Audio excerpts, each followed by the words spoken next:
વાત કરવી છે દબાણની. હાઈકોર્ટે પણ સરકારોની તંત્રની ઝાટકણી કાઢી. વડાપ્રધાન જ્યારે આવ્યા હતા ત્યારે એમણે પણ કહ્યું હતું ગાંધીનગરમાં કે વિકાસની આડે જે પણ કંઈ આવતું હોય એનું ડિમોલિશન થવું જોઈએ. એ પછી દાદાનું બુલડોઝર જબરજસ્ત રીતે ફરી રહ્યું છે. અમદાવાદમાં ચંડોળા આપણે જોયું, બાપુનગરમાં ભૂતકાળમાં દબાણ કરવામાં આવ્યું હતું, પણ દબાણ કર્યા પછી નગરપાલિકા મહાનગરપાલિકા કંઈક છૂટી જાય એવું રાખી દે છે અને ફરી દબાણો થાય છે. અને એનું જ વરવું ઉદાહરણ જોવા મળ્યું બાપુનગરમાં, અકબરનગરમાં. કશ્યપ મારી સાથે છે. કશ્યપ, દબાણ કર્યા પછી ફરી દબાણ ન થાય એ જોવાની પણ જવાબદારી મહાનગરપાલિકાની છે. જ્યારે દબાણ માટે બુલડોઝરો ફરતા હોય તો એ ખર્ચો જે થતો હોય છે એ જનતાના ટેક્સના પૈસાનો થતો હોય છે, પણ કોર્પોરેશનને એની પડી હોય એવું લાગતું નથી. બિલકુલ, બાપુનગર ખાતે તળાવમાં અકબરનગરના છાપરા જે છે તે વિકસી ગયા હતા. લગભગ 1200 થી 1500 છાપરા એવા હતા કે જ્યાં વર્ષોથી લોકો ગેરકાયદેસર વસવાટ કરતા હતા. મહાનગરપાલિકા દ્વારા આ તમામ લોકોને અન્ય જગ્યાએ મકાન છે તે પણ ફાળવવામાં આવ્યા હતા, પરંતુ આ લોકો છે તે ત્યાંથી ખસતા નહોતા. મહાનગરપાલિકા દ્વારા લગભગ 1 મહિના પહેલાં જ અહીં બુલડોઝરની કાર્યવાહી કરી અને તમામ છાપરાઓ છે તે દૂર કરી દીધા હતા અને વોટર બોડીને ક્લીન કરવામાં આવી હતી.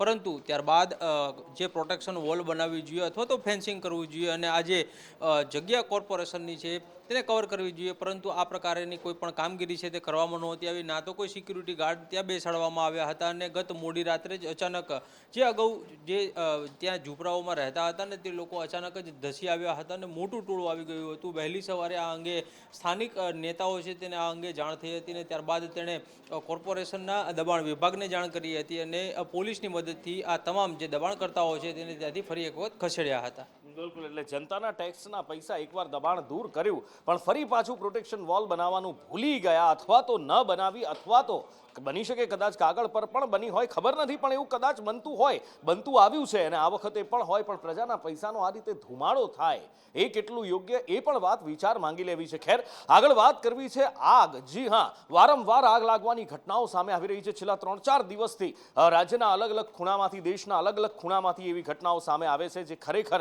અરેરાટી વ્યાપી જાય. આ વખતે વડોદરાના મકરપુરામાં ભંગારના ગોડાઉનમાં આગ લાગી હતી અને આગે વિકરાળ સ્વરૂપ ધારણ કર્યું હતું. જોકે ફાયર વિભાગની ટીમ તરત જ પહોંચી ગઈ હતી. ફાયર ફાઇટર્સ આગ બુઝાવવાની જહેમતમાં લાગી ગયા હતા અને આખરે લાંબી લડાઈ બાદ, લાંબી મશક્કત બાદ એ આગ બુઝાવવામાં સફળતા મળી. મકરપુરા જેએમસી ખાતે આવેલા સ્ક્રેપના ગોડાઉનમાં ફાયર કંટ્રોલ રૂમ ખાતે મેસેજ મળ્યો કે આગ લાગેલી છે. તેને ધ્યાનમાં રાખતા મકરપુરા જેએમસી ફાયર સ્ટેશન તેમજ ગાયગાવડી ફાયર સ્ટેશનથી 4 વાહનો આવીને ફાયર ફાઇટિંગ તેમજ કુલિંગની કામગીરી ચાલુ કરે છે. એના સિવાયની બીજું કોઈ સર, એના સિવાયનો કંઈ બનાવ બન્યો? એના સિવાયની કોઈ ઘટના નથી. આગ લાગવાનું ચોક્કસ કારણ હજી ફાયર ફાઇટિંગનું કામ ચાલુ છે, નિરાકરણ મળ્યું નથી. ફાયર ફાઇટિંગ કર્યા બાદ આપણને માહિતી મળી શકે કે આગ લાગવાનું ચોક્કસ કારણ. બીજા એક ધાર્મિક કાર્યક્રમમાં થયેલી એક કરુણાંતિકાની. આ વખતે આ સ્થળ પોરબંદર હતું. પોરબંદરના ચોપાટી ગ્રાઉન્ડમાં રામદેવ પીરનો મેળો ભરાયો હતો અને મેળામાં મંડપ બાંધવામાં આવી રહ્યો હતો અને એ મંડપ અચાનક ધરાશાયી થઈ ગયો. ભૂતકાળમાં આપણે આવી ઘટનાઓ જોઈ ચૂક્યા છીએ કે જ્યારે મંડપ બાંધવામાં આવતો હોય એનો સેન્ટર પોલ ઊભો કરવામાં આવતો હોય અને કેટલીક બેદરકારીના કારણે એ સેન્ટર પોલના દોરડા તૂટી જતા હોય અથવા તો દોરડા છટકી જતા હોય અને પછી મોટી દુર્ઘટના થતી હોય. એવું જ અહીંયા પોરબંદરમાં પણ થયું. ચોપાટી ગ્રાઉન્ડમાં આ મેળો હતો અને એ વખતે આ સેન્ટર પોલ ઊભો કરવામાં આવી રહ્યો હતો, પણ એ વખતે દોરડા અહીંયા દેખાય છે કે દોરડા તૂટ્યા છે અને દોરડા તૂટતા એ પોલ ધરાશાયી થયો છે અને એક વ્યક્તિનું મૃત્યુ થઈ ગયું છે. 16 લોકો ઘાયલ થયા છે. હું આજે સવારના અહીંયા ભાવસીજી હોસ્પિટલ ત્યાં મંડપના દર્શન કરવા રોડ ઉપર ઊભો હતો ત્યારે આ મંડપ કોઈ પણ પ્રકારે એક ફેર ઊભો થઈ ગયો, પાછો બીજી સાઈડ પડી ગયેવામાં આવેલ છે અને આ મંડપને પડવાથી એક જણાનું મૃત્યુ થયેલ છે અને 15 થી 20 જણા ઇન્જર થયેલા છે, ભાવસીજી હોસ્પિટલમાં દાખલ છે. એટલે મારું કહેવાનું છે કે આયોજકોએ અને પોલીસને તંત્રએ વ્યવસ્થાએ આ મોટી ખુવારી ન થાય એ પહેલાં આયોજક અને પોલીસે સાંઠગાંઠ રાખી અને આ જે આવા મોટા મેળાવડા થતા હોય એની માટે મોટી જગ્યા પર ફાળવવી જોઈએ અને આની તટસ્થ તપાસ થવી જોઈએ, નહીંતર આવું છે મોટા ગંભીર અકસ્માતો થતા જશે. આજે વહેલી સવારે રામદેવ પીર મહારાજનો જે મંડપ છે તે ધરાશાયી થયો હતો. આ મંડપ ધરાશાયી થતાં જ 16 થી વધુ લોકો છે તે ઈજાગ્રસ્ત બન્યા હતા. એક વ્યક્તિનું મોત નીપજ્યું છે. વનરાજ ગોઢાણીયા નામનો વ્યક્તિ છે તેનું મોત નીપજ્યું હતું. આ મંડપ ધરાશાયી થતાં જ અનેક લોકો છે તે ચોપાટી ગ્રાઉન્ડ એકઠા થઈ ગયા હતા. સાથોસાથ કમલાબાગ પોલીસ પણ ઘટના સ્થળે પહોંચી અને તપાસ હાથ ધરી હતી. વાત કરીએ મંડપ સહિત ધરાશાયી થવાનું તો લોકોમાં ચર્ચા છે કે આ મંડપ ધરાશાયી થવામાં કાં તો આયોજકોની ક્યાંક ખામી રહી ગઈ હોય અથવા આ અકસ્માત હોવો જોઈએ. સાથોસાથ કમલાબાગ પોલીસ પણ એ જ દિશામાં તપાસ કરી રહી છે. આયોજકોની ખામી હશે તો કમલાબાગ પોલીસ દ્વારા કાયદેસરની કાર્યવાહી હાથ ધરવામાં આવશે. ઋષિ થાનકી, સંદેશ ન્યૂઝ, પોરબંદર. વિધાનસભાની પેટા ચૂંટણી અને એમાં પણ વિસાવદરની પેટા ચૂંટણી જાણે કે ચૂંટણી નહીં પણ જંગનો સવાલ, નાકનો સવાલ બની ગઈ હોય એવું લાગી રહ્યું છે અને એક જંગ ખેલાઈ રહ્યો હોય એવું દેખાઈ રહ્યું છે. ભારતીય જનતા પાર્ટીએ પાછલા કેટલાક વર્ષોની અંદર જોઈએ તો પહેલા કોંગ્રેસના ધારાસભ્ય હર્ષદ રીબડિયા પાસે પક્ષપલટો કરાવ્યો, એ પછી આમ આદમી પાર્ટીના ધારાસભ્ય જીત્યા, ભૂપત ભાયાણી પાસે પણ પક્ષપલટો કરાવ્યો, ભારતીય જનતા પાર્ટીમાં જોડાઈ ગયા. વિસાવદરનો ગઢ જીતવા માટે એડી ચોટીનું જોર લગાવવામાં આવી રહ્યું છે અને આખી સરકાર જાણે કે ઉતરી પડી હોય એવું દેખાઈ રહ્યું છે. અને હવે હર્ષ સંઘવીએ પણ વિસાવદરના જંગમાં ઝંપલાવ્યું છે. હર્ષ સંઘવી જુનાગઢના ઢેબર ગામે પહોંચ્યા હતા અને અહીંયા ગામના આગેવાનો સાથે બેઠક કરી હતી. ગામના જે પ્રતિષ્ઠિત નાગરિકો છે એમની સાથે બેઠક કરી, સરપંચ, પૂર્વ સરપંચ, આગેવાનો સાથે બેઠક કરી હતી. ભારતીય જનતા પાર્ટી વિસાવદરનો ગઢ જીતવા છેલ્લા ઘણા સમયથી પ્રયત્ન કરી રહી છે અને આ વખતે સફળતા મળે એના માટે એડી ચોટી કરતાં પણ વધારેનું જોર લગાવવામાં આવી રહ્યું છે. પૂજ્ય સંતો જોડે ભોજનનો લાભ મળ્યો, આશીર્વાદ લીધા અને ખાસ કરીને વિસાવદર પેટા ચૂંટણી જે આવી રહી છે અને વિસાવદરના લોકોમાં 100% વિકાસ માટેનો જે ઉત્સાહ નજરે પડી રહ્યો છે કે વિકાસની જીત થાય. કેન્દ્રમાં ભારતીય જનતા પાર્ટીની સરકાર હોય, મોદી સાહેબના નેતૃત્વમાં દેશ આજે દુનિયાભરમાં એક અલગ જ સ્થાન હાંસિલ કરવામાં સફળતા પ્રાપ્ત થઈ છે. કોરોના ફરી એકવાર આ શબ્દ ચર્ચાઈ રહ્યો છે, ફરી એકવાર ધૂણી રહ્યો છે કોરોના, ફરી એકવાર લોકોના મુખે આ શબ્દ ચડી રહ્યો છે કારણ કે કોરોનાના કેસમાં ફરી એકવાર વધારો થઈ રહ્યો છે અને છેલ્લા 24 કલાકમાં રાજ્યમાં કોરોનાના 223 કેસ નોંધાયા છે અને અત્યારે રાજ્યમાં કોરોનાના એક્ટિવ કેસ 1227 છે. 1227 ઉપર આ કેસ પહોંચ્યા છે. 23 દર્દીઓ હોસ્પિટલમાં સારવાર હેઠળ છે.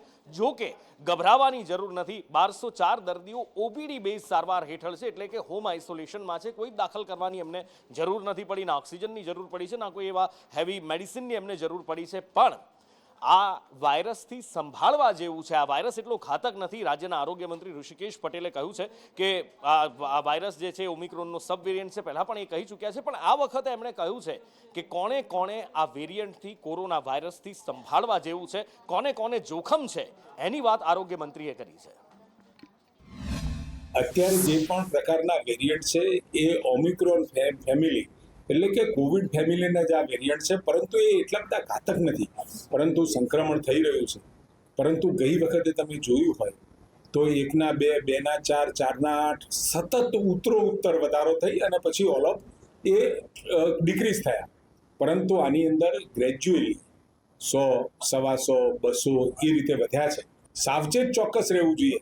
શરદી ખાંસી થઈ હોય, નાકમાં લીંટ આવતું હોય, ગળામાં દુખાવો થતો હોય કે એ પ્રકારના કોઈ પણ પ્રકારના તમને લક્ષણ જોવા મળે તો તાત્કાલિક પોતાની જાતને ક્વોરન્ટાઇન કરી અને સિમ્ટમેટિક સારવાર ચાલુ કરી દેવી જોઈએ.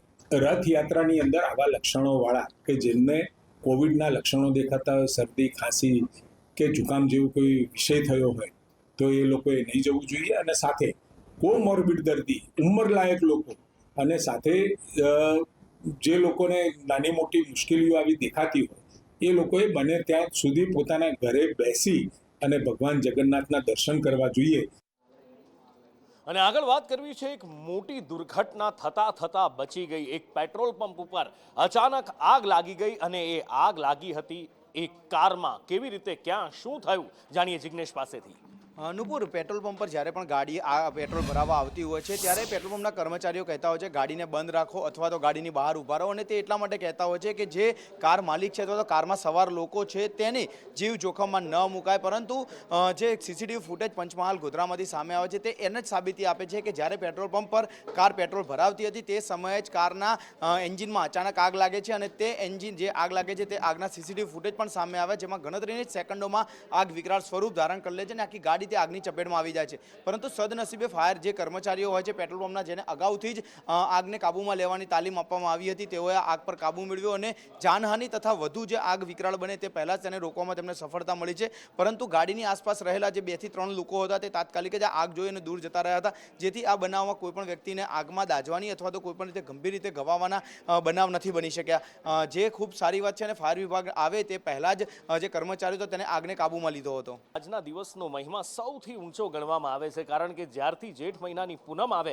બસ ત્યારથી જ ભગવાન જગન્નાથની રથયાત્રાની ઘડીઓ ગણાવવા લાગે છે, કારણ કે આજે જળયાત્રા કાઢવામાં આવે છે. વાજતે ગાજતે જળયાત્રા નીકળે છે અને ભગવાન જગન્નાથ માટે નદીના જળ ભરવામાં આવે છે. 108 કળશમાંથી જળ ભરી અને પછી પૂજા વિધિ બાદ ભગવાનને એ જળથી અભિષેક કરવામાં આવે છે. આજે એ વિધિ જ કરવામાં આવી હતી અને આ વખતે ખાસ આકર્ષણનું કેન્દ્ર એ હતું કે ક્રૂઝમાંથી આ વખતે વિધિ વિધાન સાથે સાબરમતી નદીમાંથી જળ ભરવામાં આવ્યું હતું. ભક્તિમય માહોલ આખા અમદાવાદ શહેરમાં જોવા મળ્યો હતો અને ભગવાનનો ખાસ એ સોનાવેશ શણગાર, ગજવેશનો શણગાર આજે જોવા મળ્યો. ભગવાને ગજવેશમાં આજે દર્શન આપ્યા હતા અને ગજવેશમાં દર્શન ભાવિક ભક્તો જાણે મંત્રમુગ્ધ થયા હતા અને એ પછી શાસ્ત્રોક્ત વિધિ સાથે એ સાબરમતીમાંથી જે જળ ભરી અને જગન્નાથ મંદિરે લાવવામાં આવ્યું, એનાથી ભગવાનનો અભિષેક કરવામાં આવ્યો હતો. અદ્ભુત દ્રશ્ય આજે અમદાવાદના આંગણે જોવા મળ્યા હતા.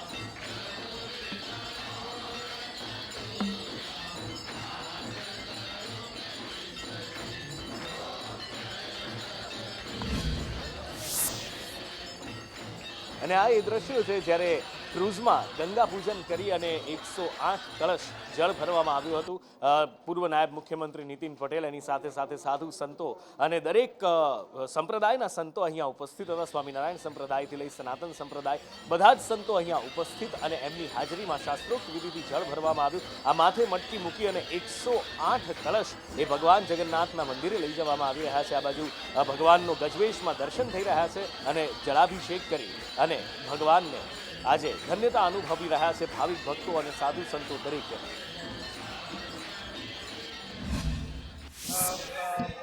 પરિપૂર્ણ થયું છે અને ખૂબ લોકોની આસ્થા અને શ્રદ્ધા જોડાઈ રહી છે અને ખૂબ ભગવાનને ગજવેશ દર્શન કરી લોકોએ પોતાના જીવનની ધન્યતા અનુભવી છે.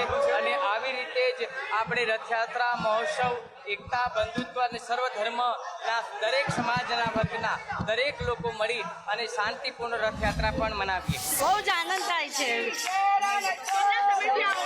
હું 10 વર્ષથી આવું છું. શું કહેશો, આજે જળયાત્રાનો પર્વ છે, કેટલી આનંદ? આજે ભગવાન જગન્નાથની 148મી રથયાત્રા છે, એ નિમિત્તે જળયાત્રાનું આયોજન કરવામાં આવ્યું છે. તો ભાવિક ભક્તોમાં ખૂબ જ આનંદ અને ઉત્સાહની લાગણીનો અનુભવ કર્યો છે. તો જળયાત્રાનું દર્શન કરવા માટે આવ્યા છે, પધાર્યા છે. હું 15 વર્ષથી આવું જળયાત્રામાં અને બહુ જ મજા આવે છે. આવો જીવનમાં લાવો ક્યારે મળતો નથી. અમે વર્ષથી રાહ જોતા રહીએ છીએ કે ક્યારે જળયાત્રા આવે અને રથયાત્રા આવે, ભગવાનના દર્શન કરીએ. બસ અમે દર વર્ષે અહીંયા જળયાત્રામાં આવીએ છીએ ને આ જોવાનો એક અનેરો લાવો છે. ભગવાનને કેવી રીતે નૌકા વિહાર કરાવે છે એ જોવા ભક્તો ઉમટી પડ્યા છે અને અહીંથી અમે હવે એ રાહ જોઈશું કે ક્યારે અમારા ત્યાં સરસપુર ભગવાન પધારશે. આજે બહુ સારો દિવસ છે કે જળયાત્રામાં ભગવાન સ્નાન કરે છે અને પછી મામાના ઘેર જશે. ભગવાન સરસપુરમાં મોસાળ છે 15 દિવસ, એવી એમની તૈયારી થાય છે એવી અમારી પણ તૈયારી થાય છે. Welcome back. બ્રેક પહેલા અમે બતાવ્યું આપને જગન્નાથ મંદિરમાં એ ઉત્સવ જ્યેષ્ઠી પૂર્ણિમાનો કે જ્યારે ભગવાનને જળાભિષેક કરવામાં આવ્યો, ગજવેશમાં ભગવાને દર્શન આપ્યા અને દરેક જગ્યાએ જ્યાં પણ ભગવાન શ્રી કૃષ્ણના મંદિર છે આજે જ્યેષ્ઠી પૂર્ણિમાએ આ જ ઉત્સાહ, ઉમંગ અને ભક્તિસભર માહોલ જોવા મળ્યો છે. આજે શામળાજીમાં ભગવાન શામળિયાને અનોખા શણગાર કરવામાં આવ્યા હતા અને અદ્ભુત દ્રશ્યો, શામળિયાના અદ્ભુત શણગારના દર્શન કરવા, અદ્ભુત સ્વરૂપના દર્શન કરવા માટે મોટી સંખ્યામાં અહીંયા ભાવિક ભક્તો ઉપસ્થિત રહ્યા હતા. એની સાથે રણછોડ રાયજીને ડાકોર મંદિરમાં પણ અલગ જ શણગારથી સજાવવામાં આવ્યા હતા અને એની સાથે સાથે દ્વારકામાં પણ આજે ભગવાનના અનોખા દર્શન થયા હતા. જ્યેષ્ઠી પૂર્ણિમાનો અભિષેક પણ આ બધા જ મંદિરોમાં કરવામાં આવ્યો છે અને અદ્ભુત હૈયું દળાય એવી માનવ મહેરામણ અહીંયા ઉમટી પડ્યું હતું અને જબરજસ્ત ભક્તિસભર માહોલ આજે દરેક કૃષ્ણ મંદિરમાં જોવા મળ્યો હતો. આજે જેઠ સુદ પૂર્ણિમા છે ત્યારે તમામ વિષ્ણુ મંદિરોની અંદર વહેલી સવારથી ભક્તોની ભીડ જોવા મળતી હોય છે. યાત્રાધામ શામળાજી કે સમગ્ર ગુજરાતનું પ્રસિદ્ધ યાત્રાધામ શામળાજી છે. ભગવાન શામળિયાના દર્શન કરવા માટે દૂર દૂરથી લોકો જે છે એ વહેલી સવારથી લાઇનમાં જોડાયેલા છે. દ્રશ્યમાં જોઈ શકો છો કે અબાલ વૃદ્ધ સૌ કોઈ ગુજરાત, રાજસ્થાન અને મધ્યપ્રદેશ તમામ જગ્યાએ હજારોની સંખ્યામાં વહેલી સવારથી ભક્તો કાળિયા ઠાકરના દર્શન કરવા માટે ભારે ભીડ જમાવી છે. આજના દિવસે ભગવાન શામળિયાને પણ પૂર્ણિમાના કારણે અનોખો શણગાર કરવામાં આવ્યો છે. શામળિયા ભગવાનને ખાસ કારીગરો દ્વારા તૈયાર કરાયેલા જે વાઘા છે એ પરિધાન કરવામાં આવ્યા છે. દિવસ દરમિયાન જે ઠાકોરજીના અલગ અલગ મનોરથો હોય છે એ તમામ મનોરથની ઉજવણી યાત્રાધામ શામળાજીની અંદર કરવામાં આવતી હોય છે. ત્યારે ભક્તો પણ ભગવાન શામળિયાના દર્શન કરવા માટે હરખઘેલા બન્યા છે. જયદીપ ભાટિયા સાથે શૈલેષ પંડ્યા, સંદેશ ન્યૂઝ, અરવલ્લી.